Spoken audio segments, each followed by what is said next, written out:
여러분 안녕하십니까, 강신업 변호사입니다. 한미 양국이 자동차 관세 안보 협상 결과를 담은 소위 조인트 팩트 시트, 그러니까 공동 합의문이라고 그러죠. 조인트 팩트 시트를 발표하기로 했지만 2주 가까이 지금 아무것도 되지 않고 있습니다. 그러니까 APEC 때 말이죠, 그때 회의를 하지 않았습니까? 그리고 금방 될 것처럼 얘기했는데 오늘이 벌써 11월 10일입니다. 계속해서 사기만 치고 있는 겁니다. 아니 7월 31일 그때부터 큰 틀의 합의가 이루어졌고, 8월 25일 이재명이가 트럼프를 만났고, 9월 10월 11월 지금 자동차 업계는 죽을 맛입니다. 지금 계속해서 25%를 우리가 물고 있는 겁니다. 이게 계속해서 늦어지면 늦어질수록 자동차 업계는 정말 천문학적인 그런 손해를 봅니다. 자동차 부품 업계도 마찬가지입니다. 자, 철강은 철강대로 50% 내고 있고, 이것도 지금 출구가 보이지 않고, 자동차도 25%를 내고 있는데 일본은 15% 내고 있고, 어떻게 하라는 건지 도대체가, 아니 이재명 정부처럼 무능한 정부가 왜 들어선 거죠? 그렇게 무능하면서 왜 자기가 정치를 하겠다고 그러는 겁니까? 누구를 왜 정치하겠다는 거야 도대체가? 응? 이재명이가 걸핏하면 국민 주권 정부니 하고 국민을 팔아먹고 있는데, 아니 성남 시민 하나 못 팔아먹고 말이죠, 성남 시민들 배신 때린 자가 국민을 지킬 수 있겠습니까? 지금 11일 오늘 나온 업계 소식에 의하면 한미는 지난달 29일 경주에서 열린 이재명과 도널드 트럼프 대통령의 정상회담 이후에 조속한 시일 내에 조인트 팩트 시트를 발표할 예정이었다고 합니다. 당시 김용범 정책실장은 회담 직후 브리핑에서 양국 간 세부 합의는 거의 마무리됐다. 팩트 시트는 관세와 안보를 합쳐 2-3일 정도 걸릴 것이다. 그날 여러분 기억하시죠? 이 김용범이라는 자하고 우이성락이라는 자하고 서로 교대로 나와가지고는 그때 난리 떨었어요. 그 TV에서도 제가 잠깐 그 뉴스 지나가는 거 보니까 우이성락이 나왔다, 김용범이 나왔다 하면서 마치 이제 합의가 됐다 이런 식으로 얘기를 했는데, 뭐가 합의가 됐다는 겁니까? 아니 그 문구만 마치 다듬으면 된다. 근데 2-3일 정도 걸릴 거라는 게 지금 벌써 열흘이 넘게 걸리고 있습니다. 회담 이후 2주 가까이 팩트시트는 발표되지 않고 있고, 국내 완성체 업체는 여전히 미국 수출 25%의 관세를 물고 있습니다. 자동차 관세 인하는 지난 7월 처음 합의한 이후 3개월 넘게 현실화되지 않고 있습니다. 계속해서 25%를 물고 있는 겁니다. 자, 지금 완성차 업계 관계자는 말이죠, 정부의 노력으로 자 협상이 잘 마무리된 것으로 알고 있었는데, 그래가지고 기대감이 컸는데 늦어지면서 부담이 커지고 있다. 그때 오죽했으면 말이죠, 정의선 회장이 정부에게 고맙다, 뭐 이재명에게 고맙다. 고맙기를 뭐가 고맙습니까? 순 사기만 치고 있는데.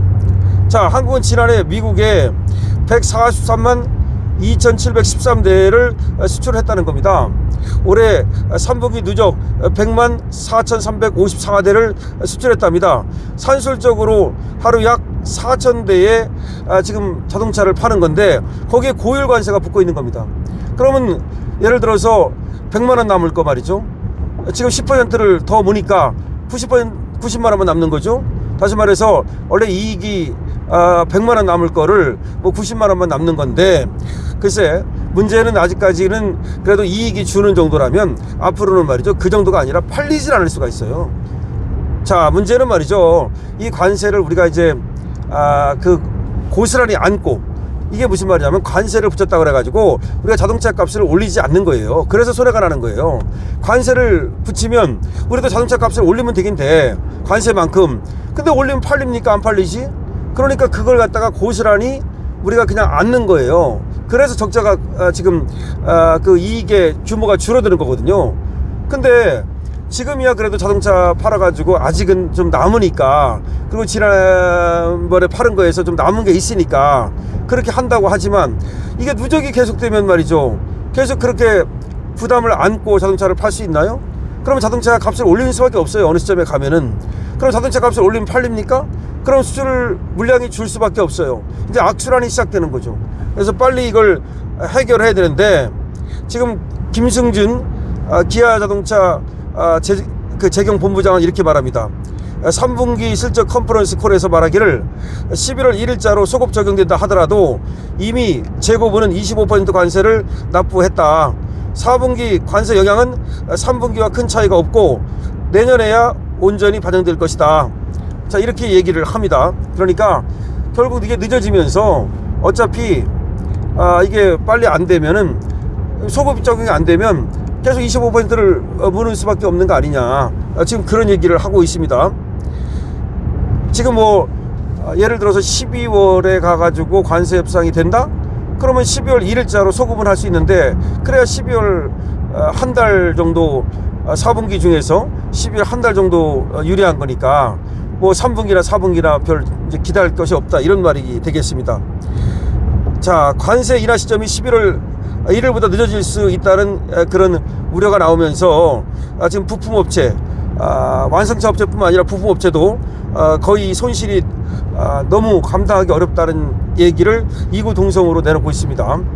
자, 마치 금방 될 것처럼 또 희망을 줬어요. 그래가지고 오죽했으면 지금 정의선 회장이 이재명한테 정부에 고맙다, 어떻게든지 정부에 받은 은혜를 갚겠다, 뭐 이런 식으로 말을 했는데 되기는 뭐가 됩니까? 근데 여기서 문제는 뭐냐, 뭐 때문에 안 되냐는 거지. 이걸 왜 설명을 안 하냐는 것이.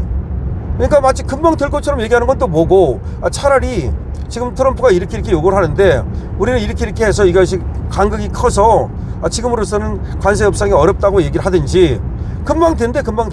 문구만 다듬으면 된대. 지금 뭐 외국어로 이제 번역하는 그것만 지금 조율 중이래.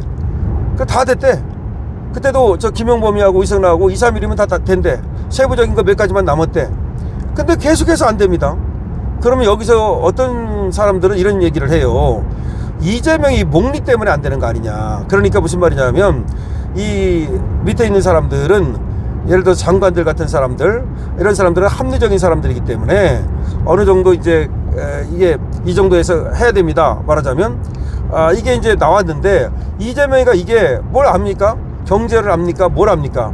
그러니까 목리를 부리면서 특유의 그 개기는 거 있잖아요. 그거를 하는 거 아니냐. 다시 말하면 트럼프를 갖다가 마치 앞에서는 뭐 훈장도 주고 금관도 주고 그러면서 아주 그 극진히 아주 대접하는 것처럼 해놓고 나서는 돌아서면은 또 쌩하고 양아치 수법 있잖아, 소위. 그런 어떤 특유의 어떤 그런 기질을 갖고 있는 게 아니냐. 그러니까 트럼프도 만만한 사람이 아니기 때문에 그래서 이게 안 되는 거 아니냐.